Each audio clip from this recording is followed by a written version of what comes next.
United Church of Christ in Cleveland, Ohio. I'm Pastor Kelly, and this is worship for Sunday, August 23rd, 2020. A few of you have been worshiping with us, some from afar and some close by, but just more recently. And I'd like to give you an especially warm welcome. We have two modes of worship that you can read about in our newsletter by email or online, and in person at Lincoln Park on Sunday mornings, and an online option via Zoom on Sunday mornings. So check that out. I'd like to begin with an opening prayer. Let us pray. Holy, eternal God, creator of all, we thank you that you do not leave us alone, but place your word within us and in the midst of our life together. You are no statue made of silver or gold, but a living reality on the face of the earth. Give us courage, O God, to embrace the identity and grow to become the people you call us to be. Let your winds blow through us, and let your life be revealed among us. Empowered by your Spirit, may we care for the needs of all, loving our neighbor, breaking bread together with joy, worshiping you day by day with our diverse gifts. Grant us your peace. Mend those who are broken. Comfort the grieving. Empower us continually to be the church. Through Jesus who lives among us, our teacher and Messiah. Amen.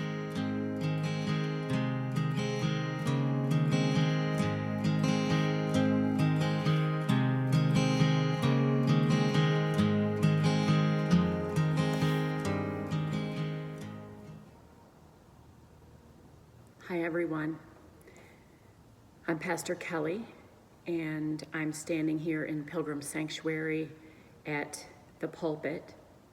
I have a special announcement on behalf of Pilgrim's Church Council.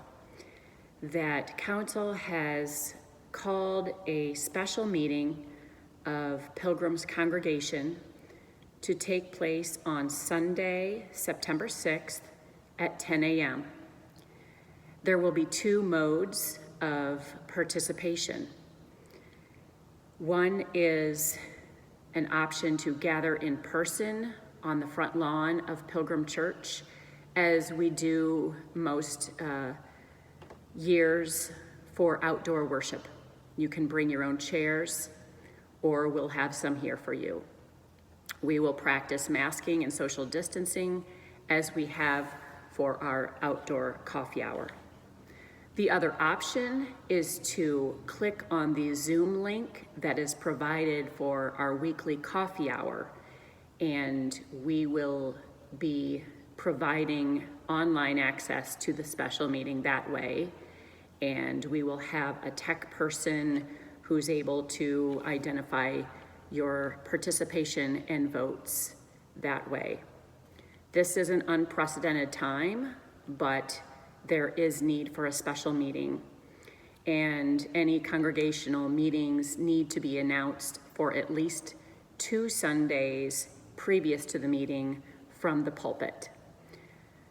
Realizing you're not here, this is what we can do. I can stand at the pulpit, and we will do everything we can to ensure that all of you have access to this news and this gathering. As mentioned in previous communications, including the August Messenger, Pilgrim faces 2 urgent building structure issues. The Board of Trustees completed an extensive review and selected a vendor to complete much-needed masonry work on Pilgrim's west and south walls. You can read more details about that in Eileen McCarthy's writing in The Trumpet for Thursday and Sunday the 23rd. The nutshell version is that many years of harsh winter weather has had an adverse effect on our 126-year-old building.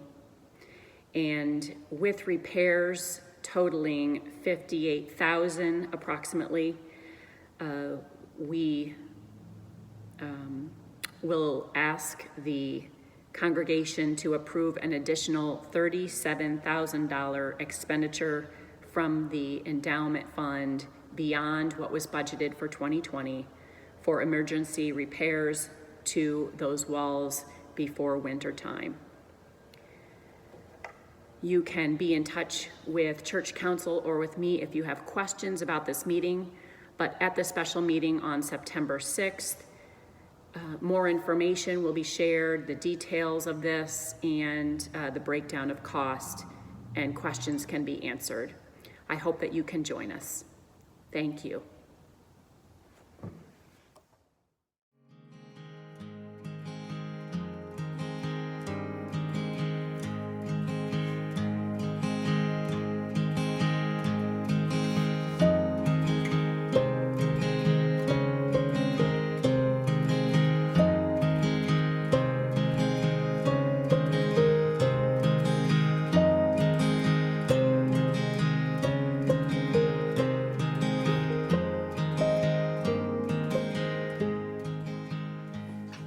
Reading from Matthew 16, verses 13 through 20.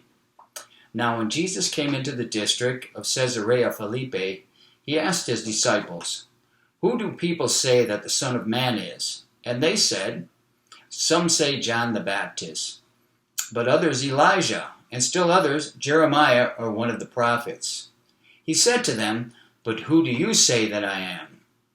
Simon Peter answered, "You are the Messiah, the Son of the living God." And Jesus answered, "Blessed are you, Simon, child of Jonah, for flesh and blood has not revealed this to you, but my Lord in heaven. And I tell you, you are Peter, and on this rock I will build my church, and the gates of Hades will not prevail against it. I will give you the keys of the kingdom of heaven, and whatever you bind on earth will be bound in heaven, and whatever you loose on earth will be loosed in heaven." Then he sternly ordered the disciples not to tell anyone that he was the Messiah.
Gospel according to Romans, chapter 12, verses 1 through 8. I appeal to you, therefore, by the mercies of God, to present your bodies as a living sacrifice, holy and acceptable to God, which is your spiritual worship. Do not be conformed to this world, but be transformed by the renewing of your minds, so that you may discern what is the will of God, what is good and acceptable and perfect. For by the grace given to me, I say to everyone among you not to think of yourself more highly than you ought to think, but to think with sober judgment, each according to the measure of faith that God has assigned. For as in one body we have many members, and not all the members have the same function, so we, who are many, are one body in Christ, and individually we are members one of another. We have gifts that differ according to the grace given to us. Prophecy in proportion to faith. Ministry in ministering. The teacher in teaching. The exhorter in exhortation. The giver in generosity. The leader in diligence. The compassionate in cheerfulness.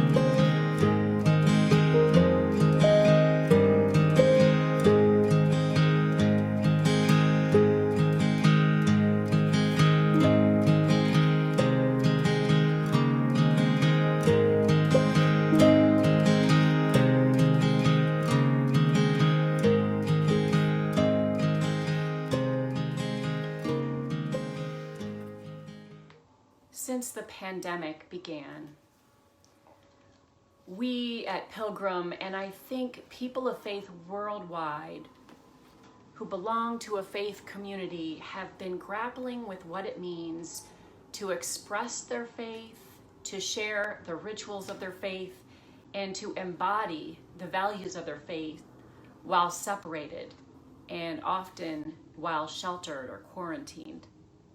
Our question over and over in some of these sermons, as well as in our conversations by phone, have been around the question, how do we be the church in this day and age? It occurred to me this week as I was reading the scriptures and contemplating what was within them, that question has to do with our identity. How do we live out our identity as Christians, as the church in this day and age? But we may also be asking questions that have to do with us personally. Who am I when I'm not the pastor standing in front of the congregation? Who am I when I can't be together with my loved ones? Who am I when I just lost a job or a loved one? Who am I? Who are we?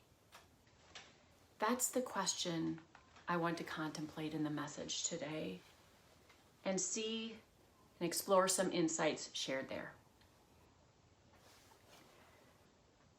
To be loved but not known is comforting but superficial. To be known and not loved is our greatest fear. But to be fully known and truly loved is a lot like being loved by God. It is what we need more than anything else. It liberates us from pretense, humbles us out of our self-righteousness, and fortifies us for any difficulty life can throw at us. Presbyterian pastor Tim Keller wrote this reflection about our close human relationships, holding up the ideal as being fully known and truly loved. Our strengths, our weaknesses, quirks, and all. It is, as he says, a lot like being loved by God. From a scriptural perspective, there are times when relying on God's love must liberate us, must pry us from a tight grip on our desire for the approval and superficial love of others around us. Admittedly, most of us do want approval, or like it anyway. I consider myself to be a recovering people pleaser myself. The conversation in Matthew that we heard has something to say about the identity of Jesus and perhaps by extension, the identity of us, who are people who strive to trust him, learn from him, and follow him as a means of honoring the way of God. When Jesus asks his disciples what they're hearing on the streets about his identity, they give all sorts of replies. They think you're John, the baptizer, they heard about earlier. They think you're one of the great prophets from centuries ago who has come back to life, maybe Jeremiah or Elisha. The disciples may even have been chuckling over the rumors, outlandish as some of them were. Already, the followers of Jesus are sorting through what they are hearing and distinguishing truth from fake news.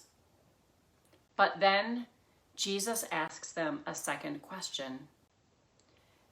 But who do you say that I am?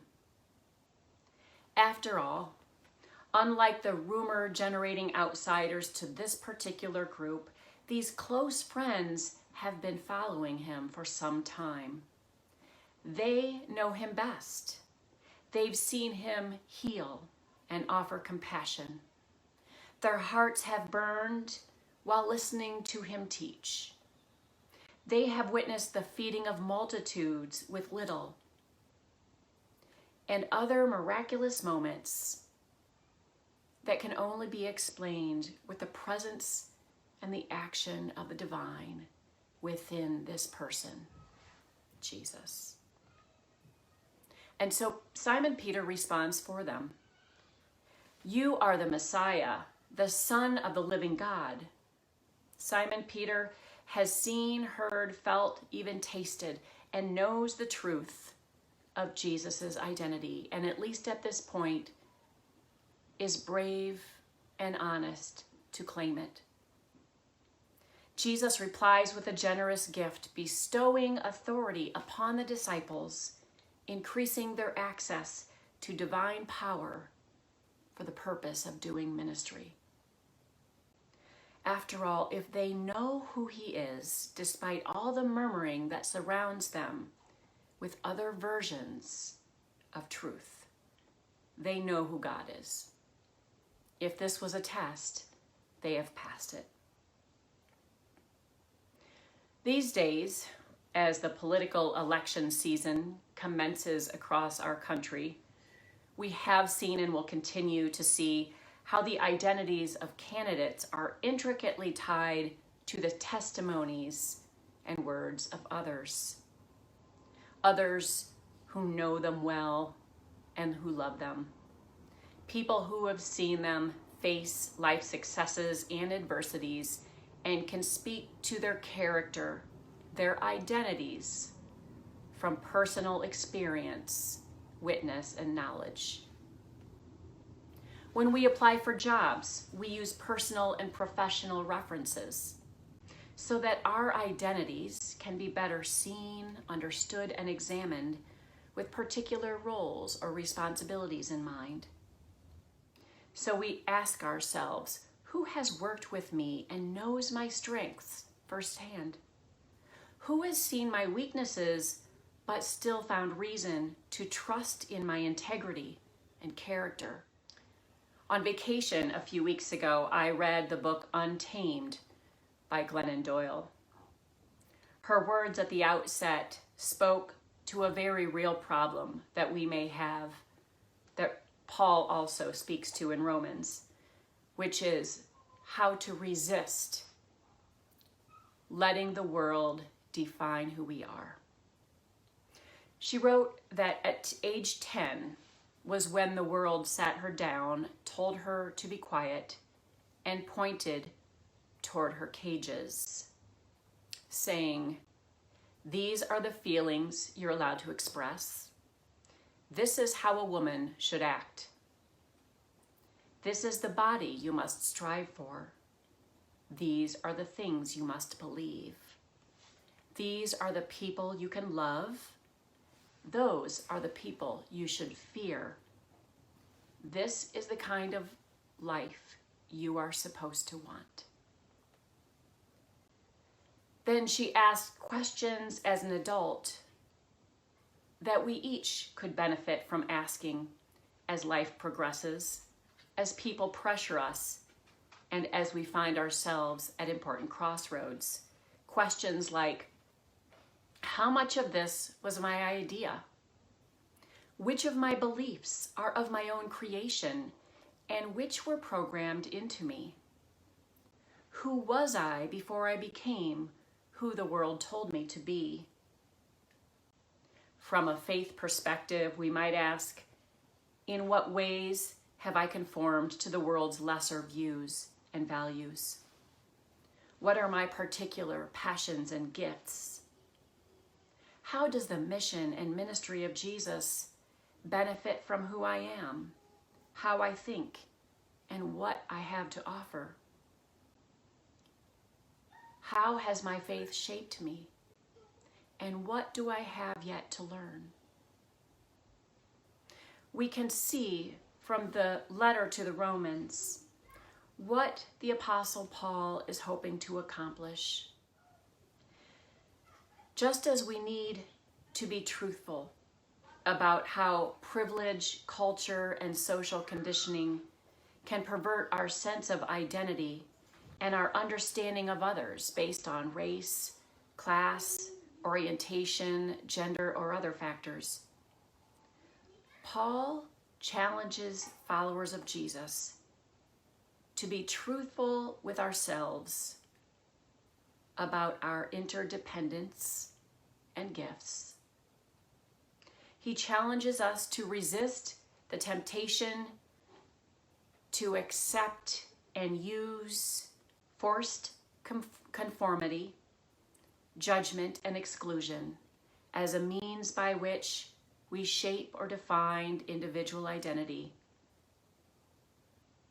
Just beneath the surface of his words is an acknowledgement, a kind of sacred affirmation that God was and is the creative genius who blew life into our being, created us in God's image, and bestowed each of us with gifts for the common good.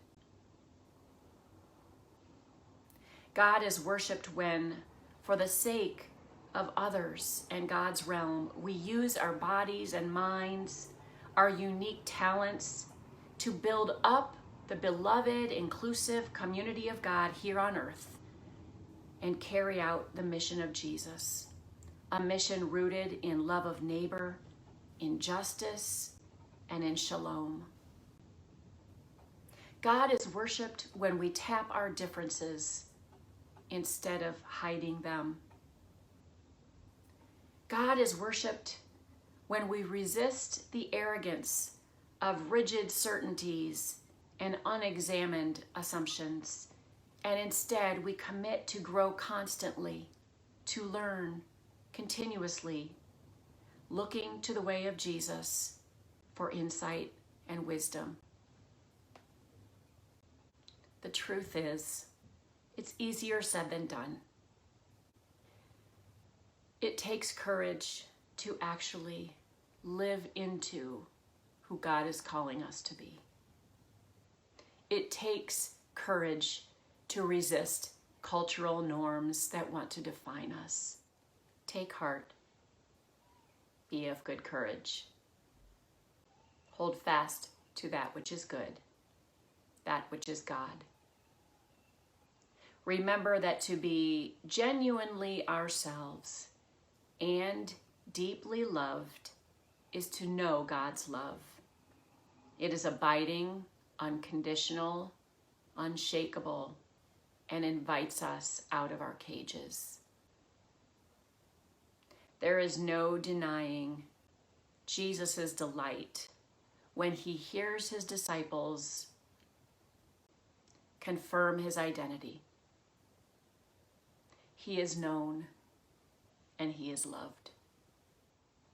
Paul endorses the life of faith as one of self-discovery and transformation. So as we try to mature in faith as a lifelong goal, as we fumble and forgive, as we discover new truths about ourselves and about God and about the world around us, we will have chances to ask, "Who am I?" questions. Whatever revelations or answers you discover, Let this answer always wash over you with truth and free you to resist what would otherwise hold you back. You are God's child, fully known and deeply loved.